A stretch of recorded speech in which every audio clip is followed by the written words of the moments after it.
ژنێکی کورد لە شاری شنۆ بە دەنگێکی بەسۆز شاعر و چیرۆک دەڵێتەوە. سارا قوربانی لە منداڵیەوە لەگەڵ باوکی لە دانیشتنەکاندا حکایەت و چیرۆکی گوتوێتەوە. کاتێک چۆتە قوتابخانە زۆر جار بۆ هاوڕێکانی چیرۆکی منداڵانی گێڕاوەتەوە. بەم هۆیەوە ناوی لێنراوە سارای چیرۆکبێژ. زادی که دیگر آرا به دوش نمی کشد. آزادی تنها واژه‌ای نبود که بر تمام تابلوها حک شد. همه از آن بی بهره بودیم. چه زیبا زادی که دیگر آرا به دوش نمی کشد. سارا لە ساڵی 1989 لەدایک بووە. لە تەمەنی 15 ساڵی یەکەم کۆمەڵە چیرۆکی چاپ کردووە. لە ساڵی 2007 پلەی یەکەمی چیرۆکنووسانی ژنی لە پارێزگای ورمێ بەدەستهێناوە. لە مەدرسەی سەحید ئەمینی بوو. ئیتلاعیەکیان لێدا بوو کە بەڵێ مسابقەیەکیان دانەوە بۆ چیرۆکنووسێ. بە مدیری مەدرسەکەمان گوت تمدا من دەوێت چیرۆکێک بنووسم ئەو دەم بۆتان ئامادە دەکەم دێن بکەمتان. چیرۆکەکەم بۆیان برد ئەوان زۆریان پێخۆش ناردیان بۆ ڕزایە دە تەحتیلاتدا بۆ زەنگیان بۆ من لێدا وتیان سارە تۆ چیرۆکەکەت یەکی ڕزایە هاتووتەوە یعنی لاستێ پارێزگایدا تۆ قۆناغی یەکەمت هێناوتەوە. سارا زۆربەی ئەو پەرتووکانەی دەیخوێنێتەوە ڕۆمانە جیهانیەکان و بە زمانی فارسی دەیان خوێنێتەوە. بۆیە شەعر و چیرۆکەکانی بە فارسی دەنووسێ. هەموو شتێک لە تەنایەکەم ڕادستی پێکرد. زۆربەی ئەو کەسانەی هاتوون دەست بە نووسینیان کردەوە هەمیشە دەرد و ڕەنجێکی دەرونیان هەبووە.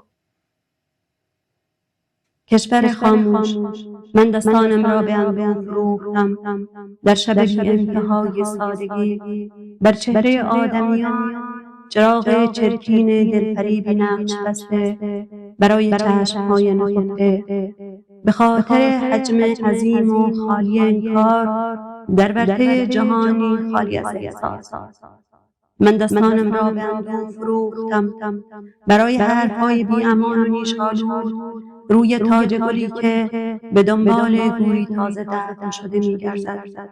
من دستانم را به اندوه فروختم در سرزمینی که رنج زیباییش اریب رفته در حقایق.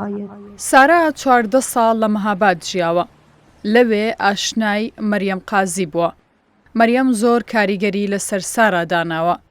بۆیە ژیان لە شاری مەهاباد و بیرکردنەوەکانی مەریەم قازی کاریگەری لەسەر ژیانی سارا جێهێشتووە. من 14 ساڵ لە مەهاباد ژیانم کردەوە.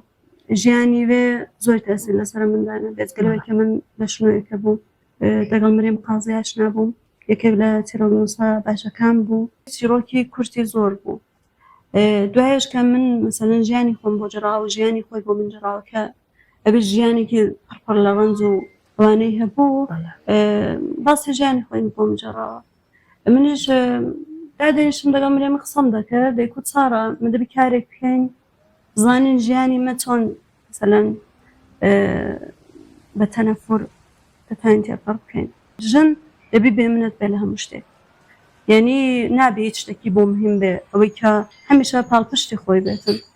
سارا ئێستا بە تەنیا لەگەڵ دایکی لە شاری شنۆ دەژی. لە تەمەنی 25 ساڵی لە هاوژینەکەی جیابۆتەوە. دایکی کوڕێکە و کوڕەکەی لە لای باوکی دەژی. سارا ئێستا خەریکی نووسینی ڕۆمانێکە لەسەر ژیانی خۆی. دەیەوێت لە ڕۆمانەکەدا ژیانی زەحمەتی خۆی و دوورکەوتنەوەی لە کوڕەکەی باس بکات و هەموو جیهان بە چیرۆکەکەی ئاشنا بکات.